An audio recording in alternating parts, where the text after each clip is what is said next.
You see, the joke is that I'm covering this game in the first place.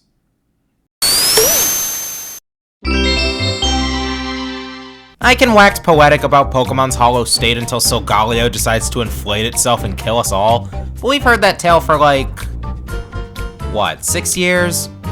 8 years? 14? Nobody seems to talk about the spin-offs though. Like, say what you will about not Red and not Blue here, but if you want your fill of Pokemon content without the main series, you're stuck with gambling, who cares, and... Are these even games? That's a legit question. The only interaction I've had with Detective Pikachu is the OK movie that didn't reskin Zootopia at all. The more you think about it, the worse it gets. Back in the days of me still teaching myself how to read, you had games that could contest with the primary titles instead of just sharing an IP. I think. I've heard the older Mystery Dungeon games got praised to hell and back, but I never played one. If it wasn't on the Wii or N64, I didn't care. I know, I had great taste as a kid. It gets worse.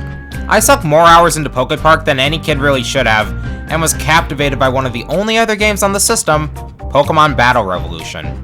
Of course, I'm an adult now, so I'm able to look at these two games with a more critical eye. One of them is pretty lacking in substance, but has some phenomenal presentation that I've grown to appreciate, and the other is Pokemon Battle Revolution. I had some strange priorities as a kid. I only wanted to play through the handheld games to make teams for Pokemon Stadium. I didn't really have the patience for RPGs before middle school. I would just watch videos of the Gym Leader Castle and want to do it myself. You know, the opposite of why the games were made. See, the appeal of the Stadium games back then was... We're in 3D! And I was too naive to realize that's where the appeal mostly came to an end. The next step on the conceptual ladder, Pokemon Colosseum, initially surprised me with its legit campaign. Genius Sonority, made up of devs for a couple Dragon Quest games and about as big as a typical classroom, was contracted to make the Ore pair, and it went well for a while. Too well. How dare they give this single player something with substance, I'm sure the devs were thinking. Thank Arceus GS went back to basics with Battle Revolution, resulting in critical panning and relegating the studio to puzzle hell. I'm so sorry they're holding you to this. Eventually, I would reassess my priorities. Helps that my transfer pack crapped out on me and I sold my Gen 1 and 2 games. With my thoughts straight, I sold my Stadium games soon after. However, I must have forgotten about Battle Revolution all that time ago because... yeah. So let's eke out one last bit of content before I close this game's case for good. Wow, the start menu for this game is boring. I know, one of the most minor details I could possibly mention, but when I was doing some testing off camera, I couldn't help but notice. Okay, before we make our file, I have something to recommend. Change your controls to the sideways Wiimote. The cursor feels a little slow, and no one wants to see it wobble around during the battles, right? We start on the plane, on our way to Poketopia, a paradise for all Pokemon battlers that has only had 1 million people visit. The music here is a remix of the Relic Forest. A grim reminder of what we could have had. Entering our name feels rather clunky. Was it too much to have a virtual keyboard like Mario and Sonic? Following an introduction from this woman, I skipped it so that I wouldn't be bombarded by text, we're given a choice between 2 starting rental passes. As you proceed, you'll get the chance to unlock more of the Gateway Colosseum, so let's just, oh for fuck's sake Anna, are you gonna do this for every sub-menu? Let me ask first! Copying Pokemon. Yes, Battle Revolution is basically Pokemon Stadium 4. You battle under various rules in various environments with either rental Pokemon or a team imported from your main game of choice. Can you guess why no one talked about this game until Sword and Shield flaunted its outdated visuals? Hint number 1. Battle Revolution is severely behind the times. Even back then it was. Like the Stadium games before it, there's no people to talk to, places to go, or Pokemon to raise. It strips everything that makes a Pokemon game enthralling and leaves only the battles behind. The Stadium trilogy is pretty pointless nowadays, but there was an appeal back then. After all, 3D graphics were still a somewhat new thing, and instead of this, handheld battles looked more like this. So seeing all those Pokemon in 3D with more detailed animations was cool, especially with sending your own over through the transfer pack, although it did weaken the battle pacing. Plus, there were at least a couple other things to do. Using the Game Boy Tower as an emulator for the game you're transferring from, playing some mini-games, or studying up with the second game's library. Back in 2001, this was the most reliable Pokemon info system you had. Battle Revolution came out in late 2006, early 2007. Not only were the extras stripped, but 3D Pokemon battles weren't a unique concept anymore, and the handheld games had more visual variety by this point, even if it was still 2D. Colosseum and XD had the right idea. It gave players an actual campaign that, while far from perfect, had an objective, progression, and most importantly, some modicum of substance. The 3D battles were just part of the game rather than a selling point. So if you get rid of that, what's the end goal here? A couple bonus Pokemon with slightly varying movesets? This isn't a multiplayer game, I can't just battle forever and feel good about it. You know, I probably could end the review right there, but I didn't spend 4 save files and 18 more hours on the game than I needed to. So why did I waste multiple hours of my life on multiple playthroughs?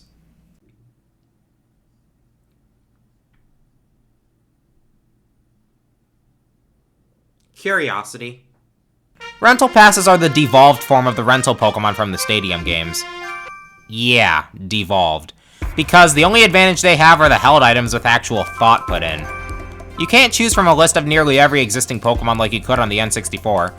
Each rental pass has a set team, and you will use that set team. Okay, so you're stuck with a specific 6. That's okay as long as the 6 are strong and varied. So, are they? The answer is yes and no. The first rental passes you can grab are pretty similar to each other. Middle stage starters, middle stage pseudos, a bird with an average attack stat, and a base 85 attack quadruped with a sub 400 BST. Pretty mid-tier members with mid-tier, not to mention confusing movesets.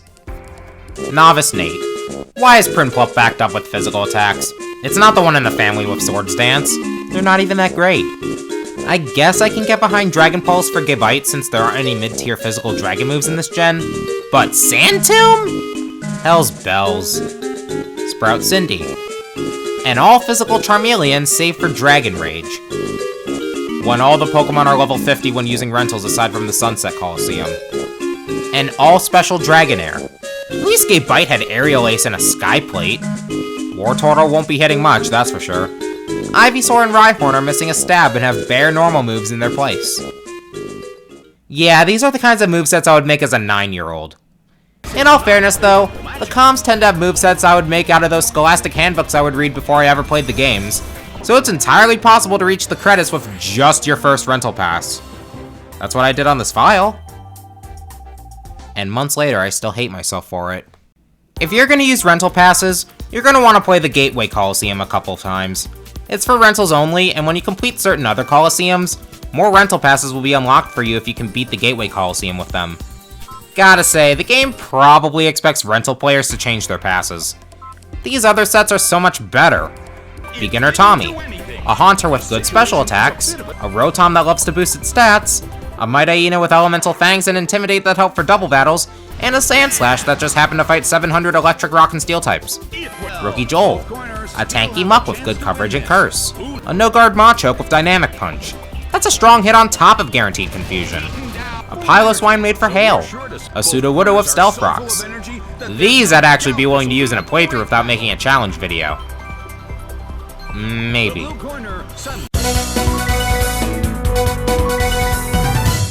Poketopia staff and residents appear to be sexist, as the female rental passes are worse than the males.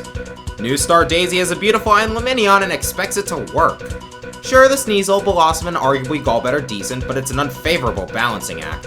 Freshwoman Natalie is arguably worse, trying to boast notably frail Pokemon with only decent offenses, Vespiquen and maybe Togetic being exceptions. The Light Ball was at its worst in Gen 4, and Cedra's strategy isn't as prevalent as better snipers like Drapion or even its evolved form. And now for the top 10 Wii games you won't believe are bigoted. I've done a shitload of battles for the sake of this video, and to give some honest to Mirror B credit to Battle Revolution, there's a reason why this game bounced back a bit in 2019. With Sword and Shield getting flack for reusing the models and animations from the 3DS games, people took note of Genius Sonority's products and how much more active the Pokémon are. Their idle animations are less static, the faintings are more involved, there's more than one attack animation for each type of attack, I think, and in Battle Revolution specifically, we actually see the Pokémon run up and hit each other, something the main games couldn't do until the Sun Plague began to lift. Now, I've heard two sides to this, the one I just gave you, and the one claiming that this comparison is cherry-picking. I can see why, to be honest. While there were some touch-ups in the transition from N64/GameCube to the Wii, the non-Sinnoh Pokémon still had their models reused from the old games. I think Graveler and Flaffy show this the best. Of course, nuance is the name of the game. Battle Revolution didn't have a Dexit issue and try to pin it on improving animations, and I ultimately think it's a step up from the Switch era for having a more active camera, more active Pokémon, better scaling, and just overall being a decent-looking early Wii game. But don't think this is without consequence. Like the Stadium and Ore games, it slows the battle flow down noticeably. In a game where I'm already bored from repeating battles. Instead of stadiums with different level ranges and legal Pokémon, we have Colosseums with a certain gimmick. You know, to give the illusion of variety. Admittedly, I do think Battle Revolution does this better than Stadium, probably because double battles are a thing by this point. You can only choose which battle style you fight in after the first time you complete a Colosseum. By default, Gateway is a set of 3-on-3 single battles with rentals only. Main Street is the same, but without the mandatory rentals. Waterfall is a best of 5 set of 1-on-1 battles. Neon is hell. Crystal's modeled like a 4-on-4 doubles tournament. Sunny Park and Courtyard are basically Crystal, but without the tournament bracket. Courtyard also throws in Fog for a couple battles. Magma's a round robin of 3-on-3 singles. Sunset is Super Hell. Finally, Stargazer is Sunny Park again, but exclusively rematches against most of the Colosseum leaders, boss trainers that really love to cosplay, ending in a battle against the Mysterio. Truly a champion equivalent team. Cynthia's shaking in her boots. Now I know what you're thinking. If the game gives you the credits after such an impressive final battle, is there more incentive to keep playing at all? Yes. You'll unlock additional rule sets for the Colosseums, such as an Ascended Little Cup for Sunny Park or this hulking gauntlet for the Courtyard. If you've played this, you need to get some sun. The better you do and the further you go in the first rounds, the higher your rank will be. At 1, the basic rentals will mop the floor with your opponents. At 7, you're suddenly in the battle frontier witnessing the enemies using action replays in real time. The higher your rank, the more coupons you earn from winning, and these can be used towards Anna, shut the fuck! Trainer cosmetics. And TMs for the DS games. Even though single-use TMs were at their easiest to get in Sinnoh, if you can't tell by my money count. Actually though, I did have some fun with customization. I made the trainer's lines reflect my exact mindset by this point. At least this makes for a good segue into the transfer system. Leave me alone, Anna! Since this is the first, last, and only time in my adult life I'd actually be playing this game, I figured I'd squeeze as much out of it as I can. I'd do what I could never do effectively in Stadium and transfer a complete custom team from the handheld games. Over my winter break, when I wasn't streaming The Road to Brothership or eating, I'd be going through Heart Gold and Platinum to make a set of 12 Pokemon for me to choose 6 of. All level 60, with held items and fully devised movesets. You saw a glimpse of the final team in my 2024 reflection video if you watched it, but here it is in full. From Platinum, we have Infernape, Staraptor, and Garchomp. And from Heart Gold, there's Scizor, Espeon, and Ampharos. Fun fact, I was thinking of Crobat instead of Staraptor at first for its defensive typing, but look at this model. I rest my case. Yeah, remember how I said the beginning rentals could smack rank 1 opponents around like a bush? This team just slaps them into the Exosphere. I rarely saw a Pokemon faint, and the doubles Colosseums all fell the same way. Step 1. Lead with Garchomp and Staraptor. Step 2. Earthquake. Step 3. Cry in a corner because you're playing Pokemon Battle Revolution instead of making your 300 subscriber special or doing your college work, you lazy fuck! There were only 2 Colosseums to threaten me in my custom team run. Hell and Super Hell. Neon's gimmick is throwing the 2 battling teams onto a roulette wheel. See the problem here? Pokemon Battle Revolution, made to showcase the connectivity between the Wii and DS, therefore encouraging you to use your own team from the games, and then getting punished for it when your Swords Dance Garchomp gets taken away and replaced with a Plusle that can only attack with Fling! Thankfully, there isn't much variety in the marker speed, so it's possible to just time the button presses and get your team back. And if that fails, well, crits were so nice to me that I still never lost a battle here. Sunset. You're presented 12 rentals with the usual, mostly shitty movesets to choose from each battle. Pokemon Battle Revolution, made to showcase the connectivity between the Wii and DS, therefore encouraging you to use your own team from the games, and then tossing that aside and having 5 available Pokemon be unable to hit ghosts. If you weren't allowed to check the movesets beforehand, this would be even more luck-based than Neon. Gotta say though, the music is able to make these 2 gauntlets almost bearable. Almost. By far the best part of the game. Battle Revolution is full of jams, impressively all composed of samples from the composer's previous work in Colosseum and XD. The name entry screen, the reception desk, nearly every Colosseum. The music is so good that it almost distracted me from the monotony of constant battles. But it didn't do it enough. I'll say it again. I made my stance pretty clear early on in the video. It took a lot out of me to play this game. To get footage of all the rental teams, to not give up and scrap this strange idea of an April Fool's joke. Oftentimes, I'd be gathering footage while listening to various YouTube videos just so I wouldn't find myself yawning, slouching back like a couch potato. Or a bed potato in my case. It's got some good presentation, but it's missing a point. It's missing substance. Why do you think we don't get any stadium games anymore? There's no reason to.